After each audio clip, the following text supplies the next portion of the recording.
Hey everybody, Tactic Angel here, back on the PlayStation 4, playing some World of Warships Legends. We're in Strait. We are going to be in the Grand Old Lady, and this is a replay I briefly considered as the replay I would use for my review.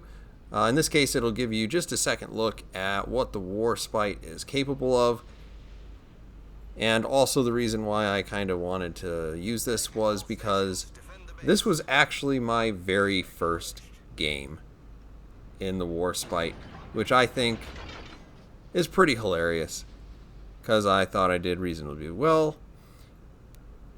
And also, in spite of my reputation, we're going to learn some things about Tactic Angel, you and me. So what's happening here? I'm moving towards the base. I know I should be running away, but I'm moving towards the base. And the reason why is we're on Strait, which is everybody's favorite map. And I find that usually if I don't move towards my base when I'm on this side, everyone will move away. And then when they move away, the battle will last about a minute and a half. We'll lose, and no one will have had any fun. So instead, we're doing something a little bit silly.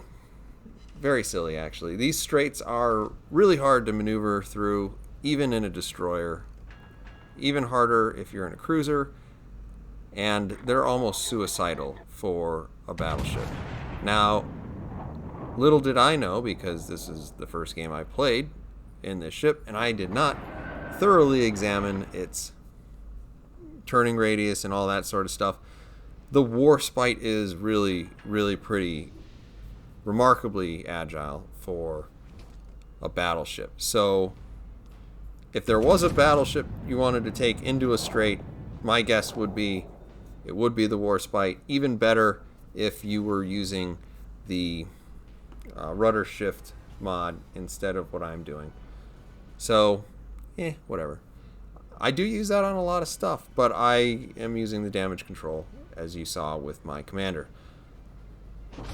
So in any case, a little bit of new ship syndrome there, where you start out the game and you forget, oh yeah, they always make you shoot HE by default. That said, I am going into a narrow passage where I am likely to meet with several destroyers.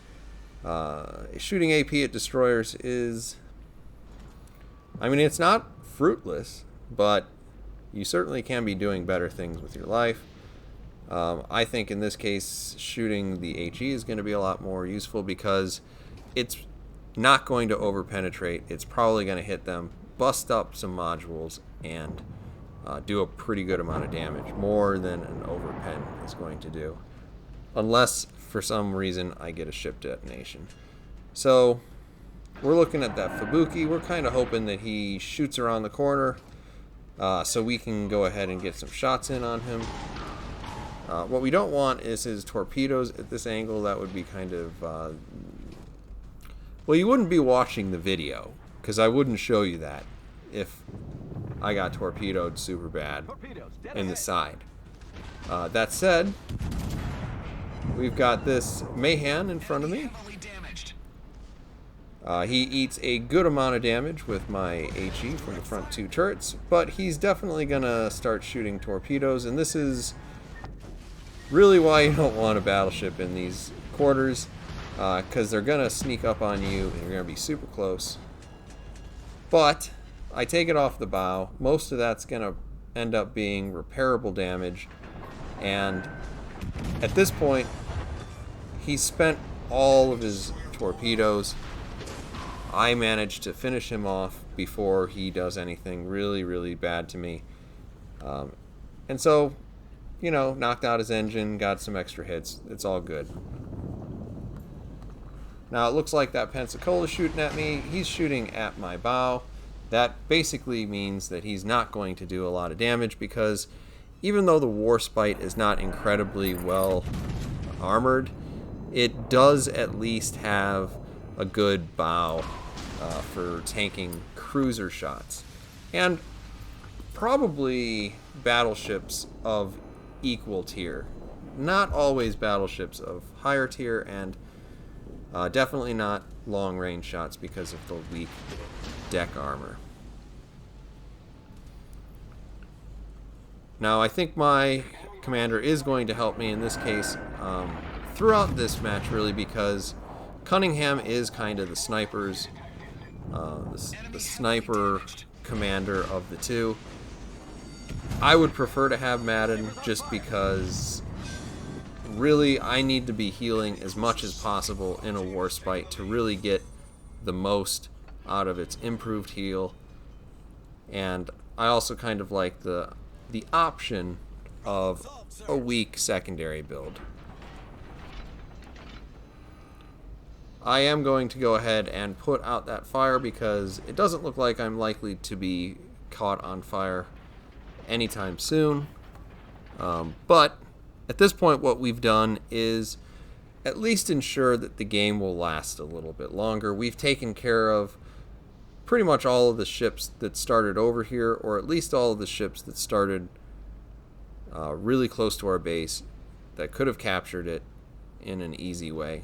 So the game will go on.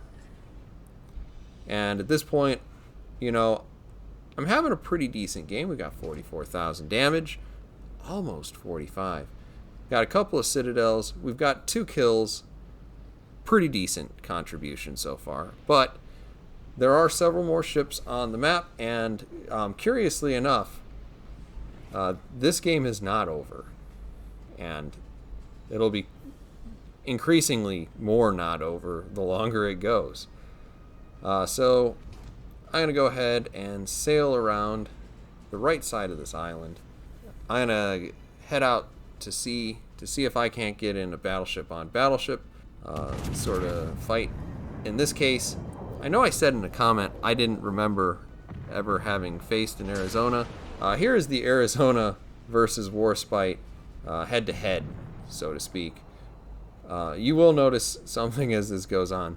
I'm not super interested in shooting an Arizona, particularly when it's bow tanking me, because this is a waste of time for the most part. I can get some incidental damage.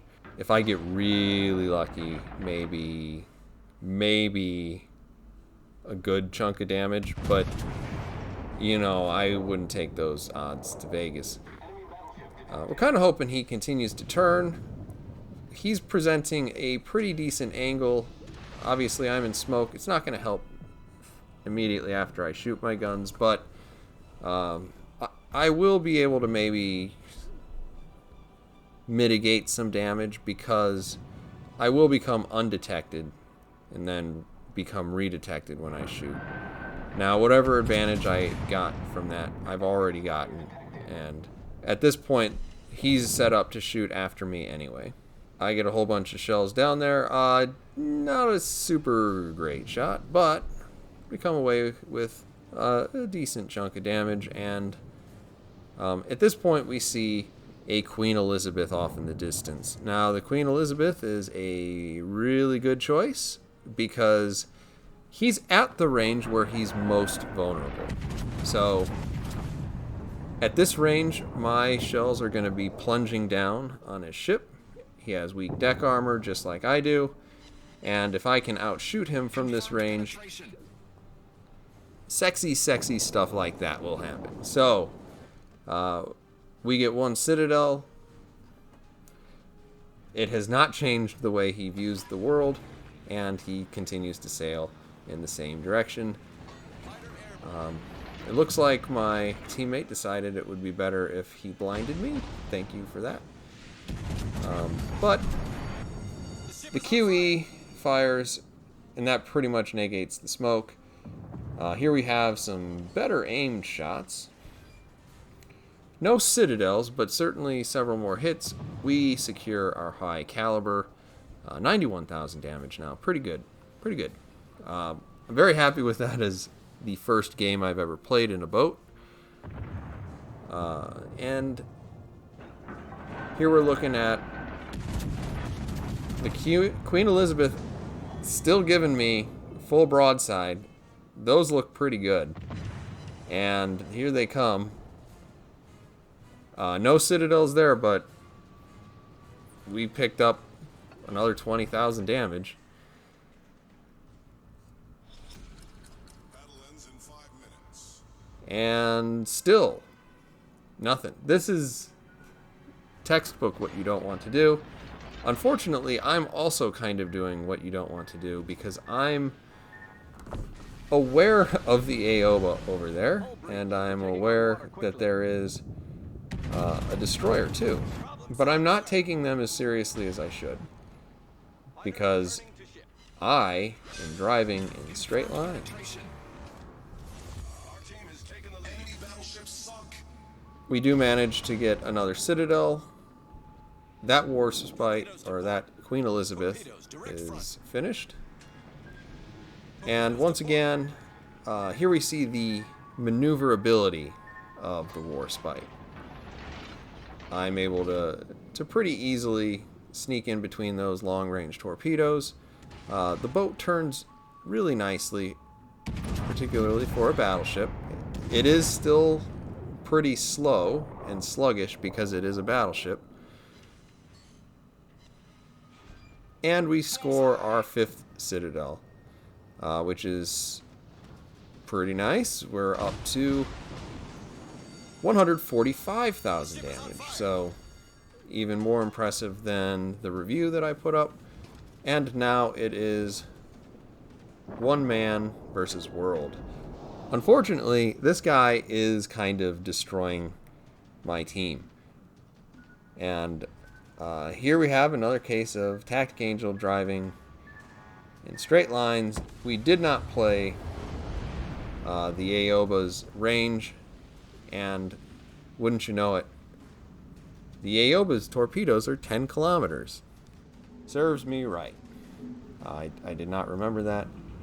I need my buddy Savo in the game to remind me of just how ridiculous the range on Japanese torpedoes are. In any case, we will go ahead and jump to the very end of this. It comes down to 1-on-1, and wouldn't you know it, the guy who disconnects from the game ends up actually winning the game for us. If you go back and look, that Queen Elizabeth on our team has moved, but he hasn't moved in a long, long time. And it's just because we got into their base and locked down their point accumulation for long enough that we managed to sneak out a victory here. And so there's a couple reasons why I didn't use this, but there you go. We earned 440,000, and I was on top. We will go ahead and shout out some props for that at Katsuki player, because if the game had gone on any longer, he would have won. And that was quite an effort he put up. Really good job. Anyway, guys, I hope you enjoyed the video. I'll see you on the next one.